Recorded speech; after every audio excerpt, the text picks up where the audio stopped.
Some say the world will end by fire.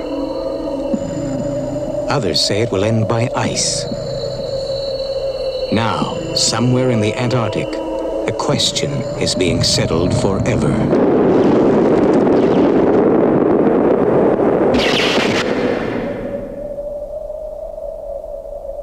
John Carpenter's The Thing.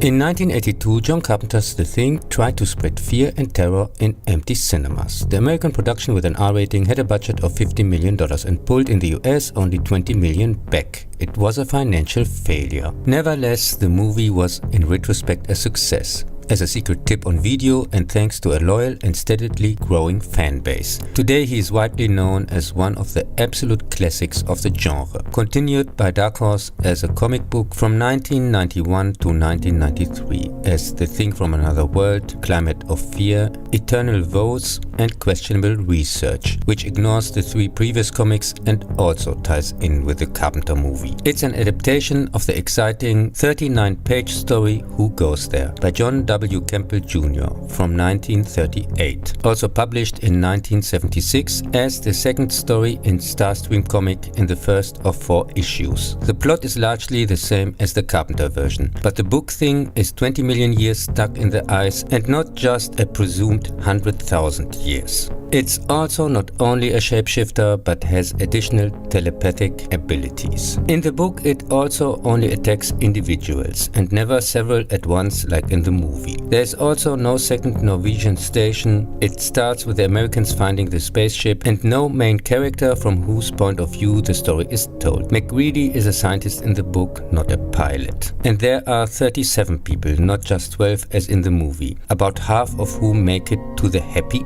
end. In Carpenter's version, it seems like only 2 survive, waiting for their probably freezing to death. In 2017, an approximately 40-page longer, slightly more detailed version of Who Goes There was discovered, including a different beginning, and published as Frozen Hell in 2019. In this version, the familiar part consists of the 5 chapters at the end, with minor changes. New are the 3 additional chapters at the beginning.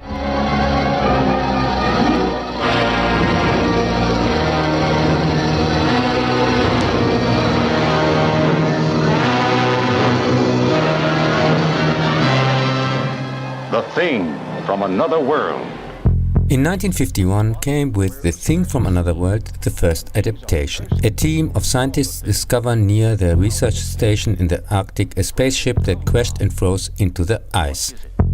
With the help of a group of soldiers, it gets destroyed in an explosion by trying to free it with dynamite. An alien frozen in a block of ice stays unharmed and is brought for research to the station.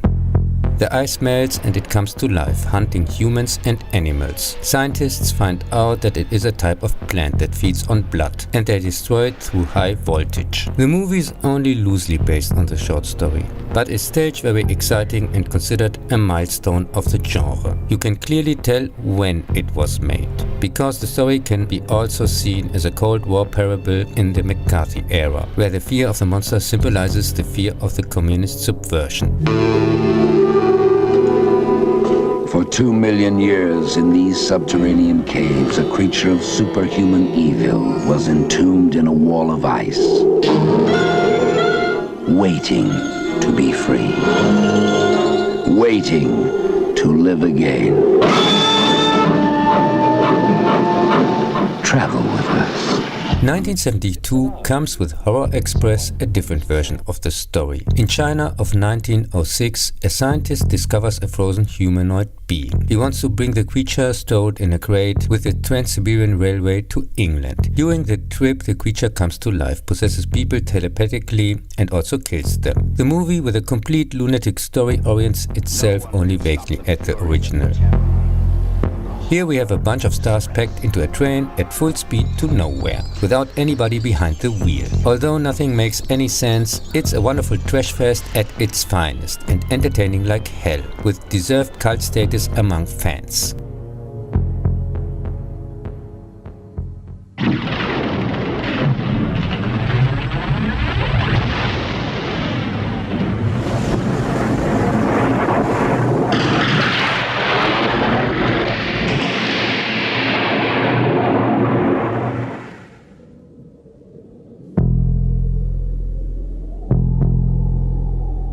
The 12 members of an US research station in Antarctica receive a surprising visit from two Norwegians chasing a husky in a helicopter. Shortly after landing, the panicked pilot accidentally blows himself up along with the helicopter, and the other one gets killed during unsuccessfully trying to shoot the dog.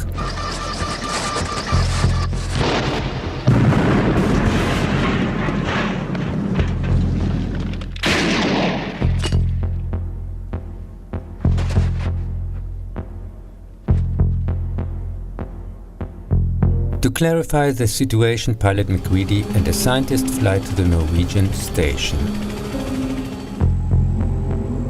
Where'd they take these shots? Seems like they were spending a lot of their time in a little place northeast of their camp, about 5 or 6 miles. What's that? Looks like something buried under the ice. They return with found video recordings that apparently show a spaceship and a strangely deformed corpse when the husky mutates into a monstrous creature who attacks the other dogs.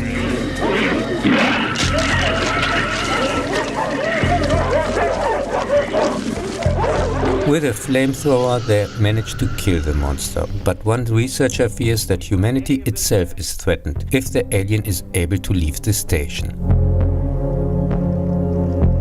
Each one could already be infected, and no one trusts the other. For the thing, a man is the warmest place to hide. The soundtrack by Ennio Morricone also includes pieces by Carpenter and Howarth. It's brilliant in its simplicity and scores absolutely perfect the oppressive and eerie atmosphere. Carpenter engaged in his 8th movie parts of his team from Escape from New York. Besides Kurt Russell in the lead are Todd Ramsey for editing and cinematographer Dean Cundy. Rob Bottin is responsible for the spectacular effects. He also brought the ghosts in the fog to life and played their leader in the final scene. In one scene, Stan Winston, see also Terminator, was responsible for the dog animatronics. Of all John Carpenter movies, The Thing had the hardest fate. It was until then his most elaborate and expensive production that demanded extreme physical effort from the whole crew. For the many mask effects, Bottin worked 1 year, 7 days a week, and entered with burnout a hospital at the end of shooting. When The Thing was panned by critics and bombed at the box office, it hit many of the involved, but the director the hardest. He had to listen 10 years to nonsense from so-called critics about his most disappointing work or his biggest failure, until the wind turned and the first critics gave a positive feedback. In later interviews, he said that The Thing is his favorite among his movies, and its failure at the box office had the strongest influence on his career. I'm gonna hide this tape when I'm finished.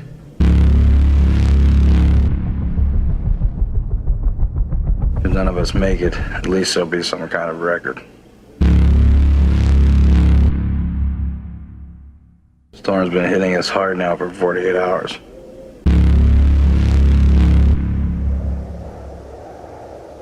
We still have nothing to go on.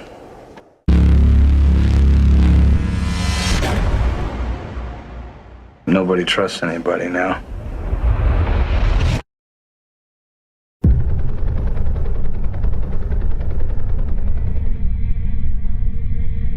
You see, what we're talking about here is an organism that imitates other life forms, and it imitates them perfectly. When I saw for the first time The Thing with a friend, we were blown away by the incredibly good effects. I had just seen the original from the 50s on TV and was prepared for a lot. But what was offered here was one of the most fantastic horror movies of all times. By incorporating the Norwegian station and the video recordings from there, I thought at first I'm watching a direct sequel, but this was not the case. In fact, it is a homage to the old classic, and at the same time a pretty faithful adaptation of the short story. In the excellent cast, Kurt Russell stands out as MacReady, again a kind of lone wolf character, few on words. After Snake, it's his second cult feature. For me personally, The Thing is John Carpenter's best work ever, where everything fits to the smallest detail. He takes for decades the top spot in my personal horror best-of. Unfortunately, no one has come up with a crazy idea for a remake. It would indeed make little sense to try to improve something that is already perfect. Just like some crazy person would try to continue Psycho, or God forbid remake it. Huh? Oh no. Oh no. Ah shit.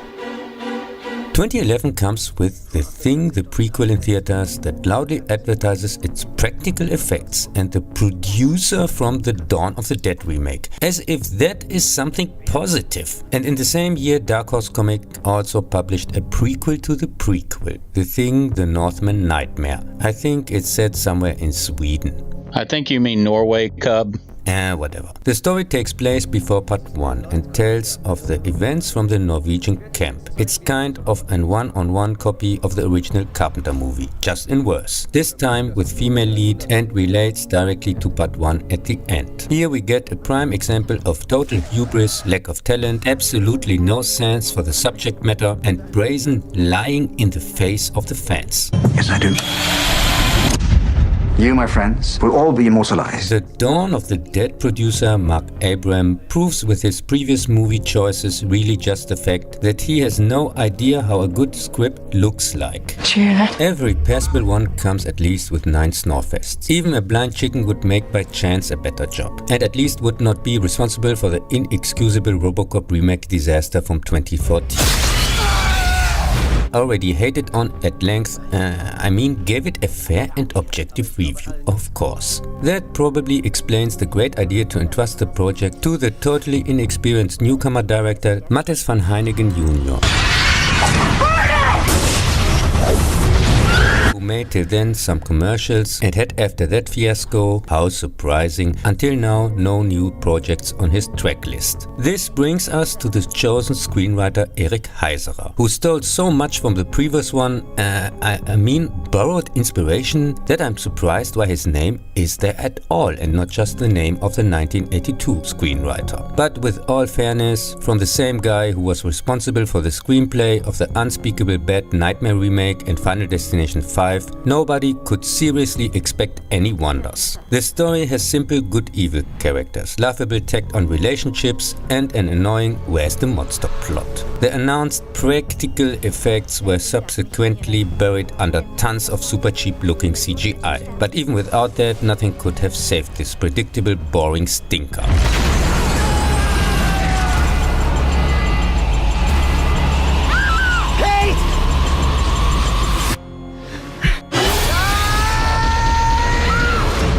Only the decent actors and especially the excellent lead actress get from me a pass. But with such dominance of incompetence on the production side, they were for sure better off trying to sell fridges to Eskimos.